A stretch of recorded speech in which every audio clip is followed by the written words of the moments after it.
नमस्कार. मराठी महिने एक ओळख या सिरीजच्या 10व्या भागात आपल्या सर्वांचं स्वागत. आपण अश्विन महिन्याबद्दल जाणून घेत आहोत. हा या अश्विन महिन्याचा दुसरा भाग. तुमच्या सर्वांचीच दीपावलीची तयारी आता सुरू झाली असेल. घरातील साफसफाई, डेकोरेशन, काय काय फराळ करायचा, आकाशकंदील कसा करायचा, पणत्या कशा रंगवायच्या, यात आपलं मन रमून जातं.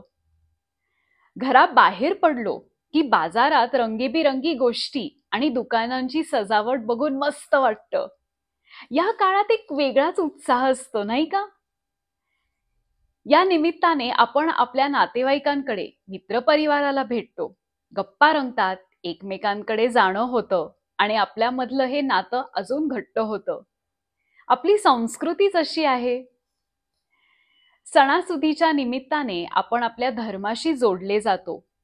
मागच्या भागात आपण घटस्थापना, नवरात्र, देवीचे 9 रूप, कोजागिरी पौर्णिमा या सगळ्या गोष्टींबद्दल बोललो.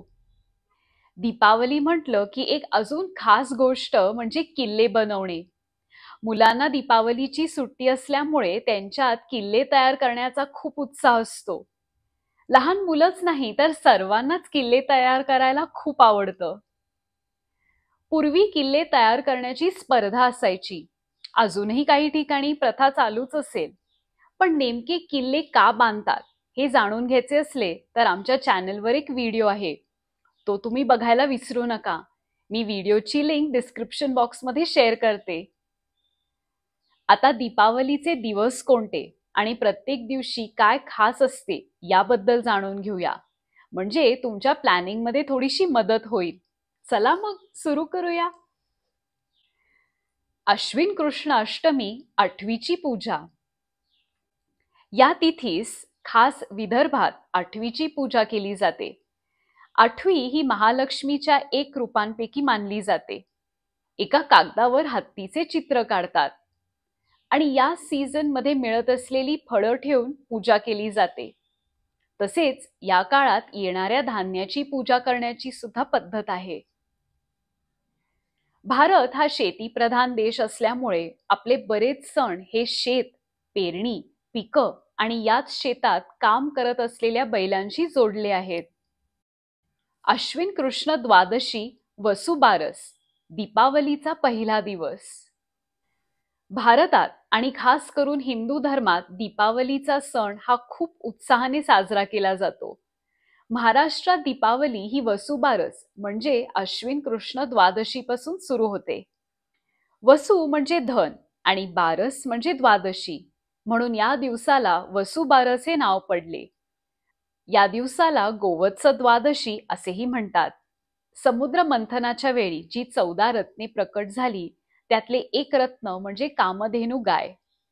आपण गायीला देवतेचा मान देतो. ज्यांच्याकडे घरी गुरेवासरे आहेत त्यांच्याकडे या दिवशी घरातील सवाष्ण स्त्रिया गायीच्या पायावर पाणी घालतात, हळदी कुंकू, फुलं, अक्षता वाहून फुलांची माळ त्यांच्या गळ्यात घालतात. त्यांना ओवाळून केळीच्या पानावर पुरणपोळी वाढून गायीला खाऊ घालतात. गाई गुरांबद्दल कृतज्ञता व्यक्त करण्याचा हा दिवस. तसेच भरपूर कृषी उत्पादन व्हावे म्हणून पूजा करतात. या दिवसापासून आपण अंगणात रांगोळी काढतो. अश्विन कृष्ण त्रयोदशी, धनत्रयोदशी, दीपावलीचा दुसरा दिवस. अश्विन कृष्ण त्रयोदशीला धनत्रयोदशी, धन्वंतरी पूजन आणि यमदीपदान अशा 3 गोष्टी असतात. बरेचदा दीपावलीतील पहिला दिवस म्हणजे धनत्रयोदशी मानला जातो. या दिवशी आपल्याकडे असलेले सुवर्ण अलंकार, पैशाच्या रूपात असलेले धन, चांदीचे अलंकार यांच्या रूपातल्या लक्ष्मी मातेची पूजा केली जाते. लक्ष्मीची या रूपात पूजा करत असताना तिने आपले घर सोडून कधीच जाऊ नये व आपल्याच घरात राहावे अशी मनापासून प्रार्थना केली जाते. तसेच शेतकरी आणि कारागीर लोक धनत्रयोदशीच्या दिवशी आपल्या कामांच्या संबंधित अवजारांची पूजा करतात. धन्वंतरी म्हणजे देवांचे वैद्य किंवा डॉक्टर म्हणून ओळखले जातात. समुद्र मंथनातून वैद्यराज धन्वंतरी आपल्या हातात एक अमृताने भरलेले कलश घेऊन प्रकट झाले असे आपण वाचतो. धन्वंतरी हे विष्णुदेवांच्या एक रूपांपैकी मानले जातात. या दिवशी धने गुळाचा नैवेद्य दाखवतात. याच त्रयोदशीला यमदीपदान असते. याबद्दल तुम्हाला माहित आहे का? एक छोटीशी गोष्ट आहे. भविष्यवाणीप्रमाणे हेमा राजाचा पुत्र आपल्या 16व्या वर्षी मृत्युमुखी पडणार असतो. आयुष्याचे सुख मिळावे म्हणून या मुलाचे ते लग्न लावतात. लग्नाच्या 4थ्या दिवशी राजकुमाराचे मृत्यू होणार असे कळते. या रात्री त्याची पत्नी त्यास झोपू देत नाही. त्याच्या अवतीभोवती सोन्या चांदीचा मोहरा ठेवते. महालाचे प्रवेशद्वार सोन्या चांदीने भरून रोखले जाते. सर्व महालात मोठमोठ्या दिव्यांनी लखलखीत प्रकाश केला जातो. वेगवेगळी गाणी व गोष्टी सांगून राजकुमाराची पत्नी त्याला जागे ठेवते. जेव्हा यम राजकुमाराच्या खोलीत सर्परूपात प्रवेश करण्याचा प्रयत्न करतो तेव्हा त्याचे डोळे सोन्या चांदीने दिपतात. यम आपल्या यमलोकात परततो. अशा प्रकारे राजकुमारचे प्राण वाचतात. धनत्रयोदशीच्या दिवसापासून संध्याकाळी घराच्या बाहेर पणतीमध्ये तेलवात घालून पणत्या लावतात. या पणतीचे तोंड दक्षिणेकडे करायचे असते. हेच यमदीप म्हणून मानले जाते. या निमित्ताने काहीही अमंगल गोष्ट आपल्या घराचा उंबरठा ओलांडून आत येऊ नये अशी यमदेवाला प्रार्थना केली जाते. अश्विन कृष्ण चतुर्दशी, नरक चतुर्दशी, दीपावलीचा 3रा दिवस. अश्विन कृष्ण चतुर्दशी म्हणजे नरक चतुर्दशी म्हणून साजरी करतात. या दिवशी श्रीकृष्णाने नरकासूर नावाच्या असुराला ठार मारून अनेक बंदी स्त्रियांना मुक्त केले. हे झाल्यास सर्व ठिकाणी दिवे लावून उत्सव साजरा केला आणि म्हणून या दिवसाला छोटी दीपावली असेही म्हणतात. आज नरक चतुर्दशीला अभ्यंग स्नान करावे. दीपावलीसाठी आपण जशी घराची साफसफाई व सजावट करतो तसेच आपली स्वतःची सुद्धा तयारी बाजूला चालूच असते.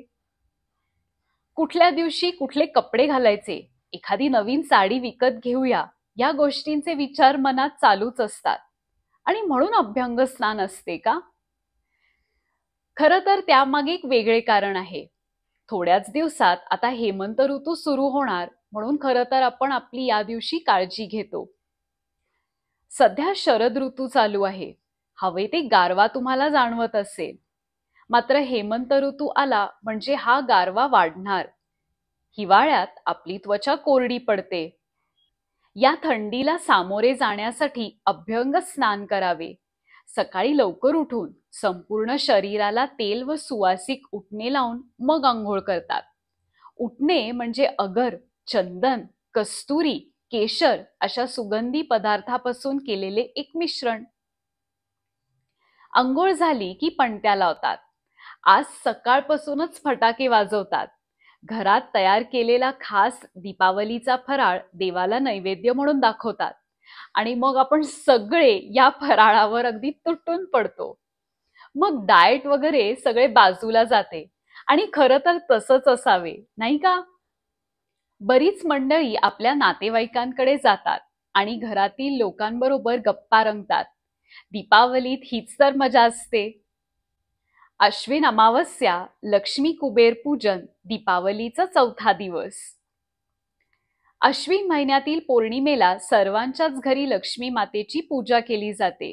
कोजागिरी पौर्णिमेला आपण लक्ष्मी देवी आणि इंद्रदेव या दोघांची पूजा करतो. मात्र दीपावलीतील लक्ष्मी पूजनाला आपण लक्ष्मी देवी आणि कुबेर या दोघांची पूजा करतो. कुबेर यांना धनाचे रक्षण करणारा देव असे मानले जाते. सोप्या भाषेत सांगायचे तर ट्रेझरर. कष्टाने नियमितपणे मिळवलेले धन म्हणजे आपली लक्ष्मी आणि याच लक्ष्मीची पूजा आपण या दिवशी करतो. मात्र मिळवलेले धन हे जपणे ही पण एक कला आहे आणि ते काही सोपे नसते. पैसे कसे गुंतवावे, कसे खर्च करावे हे काही सगळ्यांना जमतं असं नाही. आणि हे धन टिकवता यावे म्हणून आपल्या ट्रेझरर म्हणजेच कुबेराची पूजा आपण करतो. पूजेत साळीच्या लाह्या, बत्तासे, पेढे, अनरसे, बेसनाचा लाडू असे पदार्थ नैवेद्य म्हणून असतात. सायंकाळी पंचांगातील तुम्ही वेळ बघून ही पूजा करू शकता. आज व्यापारी लोक वही पूजन देखील करतात. मागच्या वर्षाच्या हिशोबाच्या वह्या आता बंद करून नवीन वह्यांची पूजा करतात.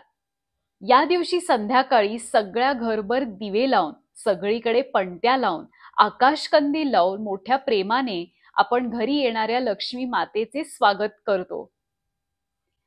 कार्तिक शुद्ध प्रतिपदा, बलिपतिप्रदा, दीपावलीचा 5वा दिवस. दीपावलीतील हा 5वा दिवस म्हणजे खरं तर पंचांगातील नवीन महिन्याची सुरुवात. हा नवीन महिना म्हणजे कार्तिक आणि बलिपतिप्रदा म्हणजे कार्तिक शुद्ध प्रतिपदा. नवीन महिना म्हणजे आपल्या सिरीजचा एक नवीन व्हिडिओ असतो. पण या वेळेला दीपावली या सणाबद्दल खोलात बोलत आहोत, म्हणून कार्तिक या महिन्यातील 2 दिवसांबद्दल या व्हिडिओमधूनच जाणून घेऊया. बलिपतिप्रदा हा बळीराजा यांच्याशी संबंधित एक सण आहे. या दिवशी बळीराजा आणि त्यांची पत्नी विंध्यावली यांची पूजा केली जाते. मागच्या एका व्हिडिओमध्ये आपण बळीराजाबद्दल बोललो होतो, वामन द्वादशी बद्दल बोलत असताना. विष्णुदेवांचा 5वा अवतार वामन यांनी 3 पावले जमीन दान स्वरूपात मागून बळीराजाला पाताळात ढकलले. खरं तर हा राजा जनतेची काळजी घ्यायचा. त्याचं राज्य अजूनही यावं यासाठी ग्रामीण भागात अजूनही स्त्रिया भावाला ओवाळताना म्हणतात, इडापिडा टळो, बळीचे राज्य येवो. याबद्दल कदाचित तुम्ही यापूर्वी वाचले असेल. भारतामध्ये काही ठिकाणी मातीचा किंवा गायीच्या शेणाचा बळीराजा तयार करून त्याची पूजा केली जाते. कार्तिक शुद्ध प्रतिपदा म्हणजे दीपावली पाडवा म्हणून देखील ओळखला जातो आणि हा दिवस 3.5 मुहूर्तांपैकी अर्धा मुहूर्त आहे, म्हणजे हा दिवस खास आहे. महाराष्ट्रात या दिवशी घरातील सुवासिनी स्त्रिया आपल्या पतीला ओवाळतात. पती पत्नीला पाडव्याची ओवाळणी म्हणून काहीतरी भेटवस्तू देतो. या दिवशी नवीन लग्न झालेले जोडपे मुलीच्या माहेरी पहिला दिवाळ सण साजरा करतात. या दिवशी जावयाला आहेर दिला जातो आणि घरामध्ये पंचपक्वान्नाचे भोजन केले जाते. उत्तर भारतात या दिवशी गोवर्धन पूजा असते. श्रीकृष्णांच्या किंवा विष्णुदेवांच्या मंदिरातही गोवर्धन पूजा असते. देवाला नैवेद्य म्हणून गोडाचा पदार्थ बनवतात. तसेच पक्वान्नांचा डोंगर उभा केला जातो आणि तो प्रसाद म्हणून वाटला जातो. या सणाला अन्नकूट असेही म्हणतात. कार्तिक शुद्ध द्वितीया, भाऊबीज आणि यमद्वितीया, दीपावलीचा 6वा दिवस. दीपावलीतील 6वा दिवस म्हणजे भाऊबीज. आजचा दिवस हा बहीण भावांसाठी खास असतो. बहीण आपल्या भावाला ओवाळते आणि भाऊ आपल्या बहिणीकरता भेटवस्तू आणतो. आज बहिणीने आपल्या भावाकरता खास बेत करायचा असतो. या दिवसाला यमद्वितीया असेही म्हणतात. त्यामागची एक कथा आहे. या दिवशी यम आपली बहीण यमुना हिच्या घरी जेवायला गेला होता, म्हणून या दिवसाला यमद्वितीया असे नाव मिळाले. यम हा सूर्यपुत्र आणि यमुना ही सूर्यपुत्री. या तिथीला यम यांच्यामध्ये असणारा तमोगुण अल्प होऊन त्यांच्यातील सत्वगुण अधिक वाढतो. त्यामुळे यमाचे उग्र आणि रौद्र रूप शांत होऊन तो सौम्य बनतो अशी मान्यता आहे. यमराजांची बहीण यमी हिचे पृथ्वीवरचे रूप म्हणजे यमुना नदी. उत्तर भारतात हा दिवस भाई दूज म्हणून साजरा केला जातो. हा दिवस आणि श्रीकृष्ण यांचा देखील एक संबंध आहे. नरकासुराला ठार मारून श्रीकृष्ण द्वारकेला परत येतात. आपल्या भावाचा सुभद्रा फळांनी, फुलं वाहून, दिवे लावून, गोड पदार्थ बनवून स्वागत करते. आपल्या भावाला दीर्घायुष्य मिळावे म्हणून प्रार्थना करते आणि श्रीकृष्णांना ओवाळते. या निमित्ताने आपण सर्व बहिणी देखील आपल्या भावाच्या दीर्घायुष्यासाठी प्रार्थना करून त्यांना ओवाळतो. आपल्या पंचांगातील अश्विन महिना हा खास आहे. अगदी प्रतिपदेपासून ते अमावस्येपर्यंत अनेक सण आपण साजरे करतो. दीपावलीच्या आधीचे दिवस म्हणजे तयारी, सजावट आणि फराळ बनवणे. आणि यात आपले मन इतके मस्त रमून जाते. सणांनिमित्त नातेवाईक आणि मित्रपरिवार यांची भेट होते. शाळा ऑफिसला सुट्टी असल्यास आपण जरा बाहेर हिंडायला जाऊ शकतो. दीपावली संपली म्हणून जरासे दुःख नक्कीच जाणवते. अगदीच खचून जाऊ नका. आता हेमंत ऋतू निमित्त हवेतील गारवा एन्जॉय करायचा एक चान्स आहे. बघता बघता एखादा सण येईलच. आणि याबद्दल कार्तिक महिन्यात काय खास असते हे पुढच्या व्हिडिओत बघूया. रोमाज व्हॉइस लायब्ररी या आमच्या छोट्याशा टीमकडून शुभ दीपावली. भेटूया लवकरच. धन्यवाद.